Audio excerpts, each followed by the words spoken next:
Hello everyone and welcome back to the channel. आज हम thermochemistry से एक इम्पॉर्टेंट क्वेश्चन करने वाले हैं जो हमने स्टार्ट किया है हेस्लो की सीरीज़ हमने स्टार्ट किया है। तो उसका ये सेकंड क्वेश्चन है जो हम प्रैक्टिस करने वाले हैं। सेकंड क्वेश्चन में है calculate the enthalpy of formation of methane. अगर जैसे हेस्लो नहीं पता क्या होता है वो जाके लेक्चर 3 जो है चेक कर सकता है चैनल पे थर्मोकेमिस्ट्री की प्लेलिस्ट में जाके। ठीक है। Calculate the enthalpy of formation of methane given that enthalpy of combustion of methane, graphite and hydrogen are these respectively. हमने हेस्लो में अभी समझाया है कि अगर हमें कभी भी कंबशन की बात करें तो हम किसका साइन लेंगे, हमेशा नेगेटिव का। अब यहाँ पे तो सब पॉजिटिव है but on solving it we have taken all those negative. ठीक है। अब क्या करना है, यहाँ पर हमने enthalpy of formation of methane निकालना है। आपको दे रखा है कंबशन ऑफ मीथेन, मीथेन का कंबशन कर दो, ग्रेफाइट का कंबशन कर दो, ग्रेफाइट कार्बन ही होता है। ठीक है। और हाइड्रोजन का कंबशन कर दो, वाटर मिल गया। अब ये सब चीज़ें मिल गई।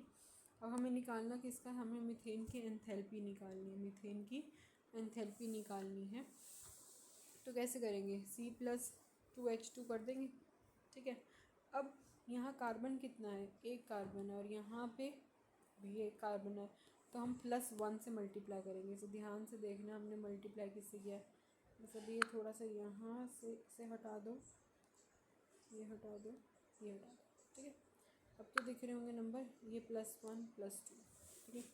अब इधर ध्यान से देखो, कार्बन कितना है 1, तो +1 से मल्टीप्लाई कर दिया, सेम साइड है, +1 से कटते हैं। अब हाइड्रोजन कितने हैं 2, ऊपर वाले यहाँ पे कितने हैं 1, तो 2 से मल्टीप्लाई कर देंगे +2 से। ये क्या है, मीथेन। मीथेन यहाँ पे कितना है 1। जो भी चीज़ होती है वो हमेशा कितने में होती है, 1 मोल में ही होती है। तो यहाँ पर किससे मल्टीप्लाई कर देंगे, -1 से, क्योंकि ये दोनों क्या है अपोजिट साइड आ गए ना, इसलिए हम इन्हें क्या करेंगे -1 से मल्टीप्लाई कर देंगे। ठीक है।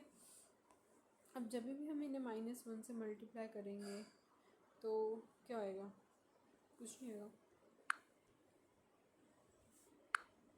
-1 से मल्टीप्लाई कर दिया। अब कई बच्चे क्या सोचते हैं, अगर ये -1 से यहाँ पे हमने इसे मल्टीप्लाई कर दिया तो जो हम यहाँ पर इन्हें इन तीनों को क्या कर देंगे, माइनस से भी मल्टीप्लाई करेंगे। माइनस आगे मल्टीप्लाई करिए, माइनस इनके आगे लगाएंगे। क्यों, बिकॉज ये सब क्या है कंबस्ट हो रही है, कंबस्ट होने के लिए नेगेटिव साइन तो आएगा। कुछ बच्चे सोचते हैं अगर यहाँ माइनस हो गया 1, अगर हम लिख रहे हैं तो यहाँ पे इसका मतलब -1 आने की कोई ज़रूरत नहीं है। नहीं, ऐसा नहीं है। ये माइनस अपनी जगह और ये माइनस अपनी जगह है। इस माइनस का जो है यहाँ पे अलग लॉजिक है और इस माइनस का अलग लॉजिक है। ये तो बैलेंसिंग से आया है, ये तो किसकी वजह से आया है, हीट ऑफ कंबशन की वजह से आया है। ठीक है। फिर क्या करेंगे, हम -1 को मल्टीप्लाई करेंगे इससे, और +1 को इससे, और +2 को इससे मल्टीप्लाई करेंगे। अब देखो इन तीनों के आगे हमने नेगेटिव का साइन लगाया है। आप जब भी इन्हें सॉल्व करोगे आपका आंसर आ जाएगा। All right. हमने हेस्लो के ऐसे बहुत सारे जो क्वेश्चन हैं अभी चैनल पे अपलोड करने वाले हैं। वो क्वेश्चन भी देखना, क्योंकि उसके अंदर पता है कॉन्सेप्ट बहुत अच्छे से समझाए हुए हैं, समझा रखे हैं।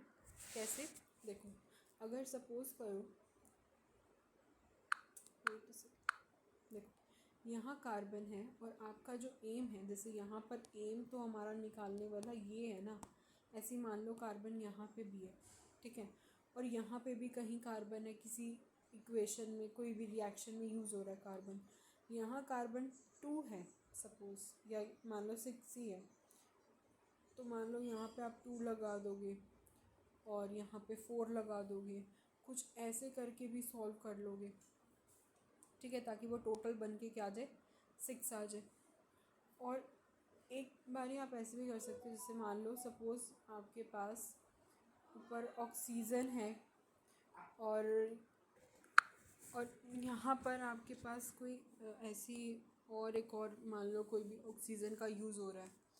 उस केस में हम क्या कर सकते हैं, उस केस में हमें क्या करना होगा, जिसके साथ हम मल्टीप्लाई कर रहे हैं ना उसको हमने ध्यान में रखना होगा कि वो जब वो मल्टीप्लाई होकर यहाँ रिजल्टेंट देगा। मान लो यहाँ पर मुझे इस इक्वेशन में मेरा ऑक्सीजन कहीं पे भी नहीं आ रहा। ठीक है, मुझे यहाँ ऑक्सीजन दे रखे, यहाँ ऑक्सीजन दे रखा है। अब मुझे इसी ऑक्सीजन को कैंसिल करना है, तो मैं क्या करूँगी, मुझे ये अलग कॉन्सेप्ट बता रही है और ये वाला अलग।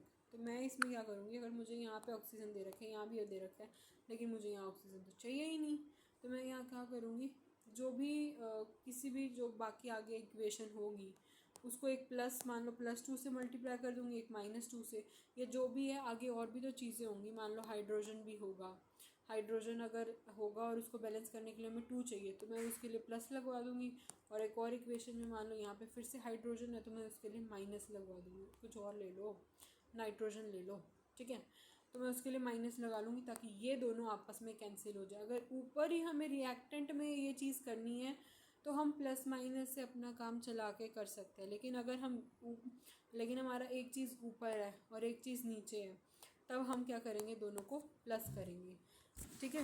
तो फिर से बता रही हूँ, अगर हमारा एक रिएक्टेंट में है और एक हमारा एम में आ रहा है, मतलब कैसे, अगर कोई चीज़ हमारी यहाँ आ रही है और कोई चीज़ यहाँ आ रही है, तो दोनों, जैसे यहाँ पे कार्बन कार्बन सेम आ रहा है तो हमने यहाँ पे पॉजिटिव से मल्टीप्लाई कर दिया, सेम साइड पे थे पॉजिटिव से, अब यहाँ मीथेन अपोजिट साइड पे थे, हमने माइनस से मल्टीप्लाई कर दिया, ठीक है। और अगर क्या हो अभी इसके जो नेक्स्ट जो इसका थर्ड क्वेश्चन आएगा उसके अंदर हम यही जो क्वेश्चन है वो करने वाले हैं, ठीक है।